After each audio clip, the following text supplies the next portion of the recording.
فرماتے ہیں رات کو میں اور جناب عمر نکلے تھے تو ایک مکان میں ہم نے دیکھا کہ ایک عورت نے نا اس کے بچے بار بار شور کر رہے ہیں اور وہ کچھ پکا رہی ہے، آواز آ رہی ہے۔ تو حضرت عمر نے دروازے پہ دستک دی، کون ہے دروازے پہ؟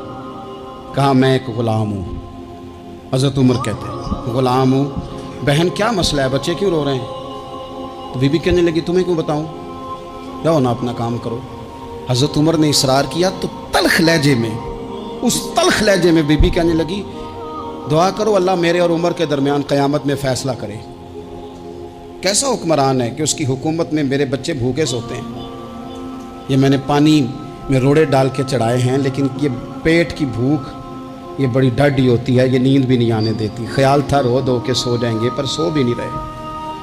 حضرت فاروق اعظم دوڑے گئے، گھر سے سامان اناج غلہ کندھے پہ رکھا۔ خادم کہتے ہیں میں نے کہا کہ مجھے دے دیں، فرمانے لگے چل تو وعدہ کرنا قیامت میں بھی میرے بوجھ اٹھائے گا۔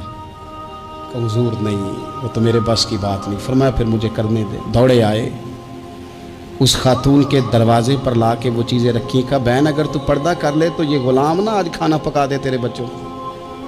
پھر وہ گھی چڑھا کے چینی ڈال کے کچھ سامان پکتا تھا وہ کھانا پکایا۔ غلام کہتے ہیں جب پھونکے مارتے تھے تو داڑھی سے دھواں نکلتا تھا، آگ جلاتے تھے دھواں نکلتا، پھر کھانا پکایا، پھر ان بچوں کو کھلایا۔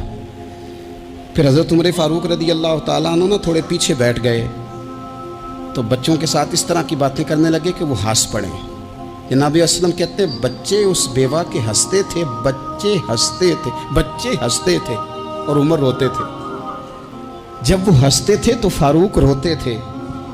پھر وہ بچے آہستہ آہستہ لیٹنے لگے اور جب وہ سونے کی طرف بڑھنے لگے تو حضرت عمر کہنے لگے بہن میں جاؤں؟ کہنے لگی رب تیرا بھلا کرے، میرا کلیجہ پھٹ جاتا اگر میرے بچوں کو آج شام بھی روٹی نہ ملتی۔ تو سیدنا فاروق اعظم رضی اللہ تعالیٰ عنہ کہنے لگے پھر تو میرے لیے دعا کرے گی؟ کہنے لگی میں دعا کرتی ہوں اللہ عمر کی جگہ تیرے جیسا کو نیک آدمی بٹھا دے۔ تو حضرت عمر کہنے لگے ایک چھوٹی سی گزارش بھی مان لو گی؟ کا کیا؟ فرمانے لگے کوئی یہ میری خدمت اگر پسند آئی ہے تو عمر کو معاف نہیں کر دیتی؟ غلطی ہو گئی، اسے پتہ نہیں تھا۔ اپنے منہ سے کہنے لگے سیانا بھی نہیں، باشعور بھی نہیں، اسے چاہیے تھا خلافت کی ذمہ داریاں نہ لیتا۔ لیکن حضرت صدیق نے کہا تو وہ مان گیا، اگر تو قیامت میں اس کی شکایت لگائے گی تو بڑا کمزور پڑ جائے گا، اس کے لیے مشکل ہو جائے گا۔ تو کہنے لگی اچھا اگر تو اتنی سفارش کرتا ہے تو جا، میں نے عمر کو معاف کیا۔ حضرت فاروق اعظم نے چہرے سے کپڑا ہٹایا تو بی بی کہنے لگی اوہو آپ عمر ہیں؟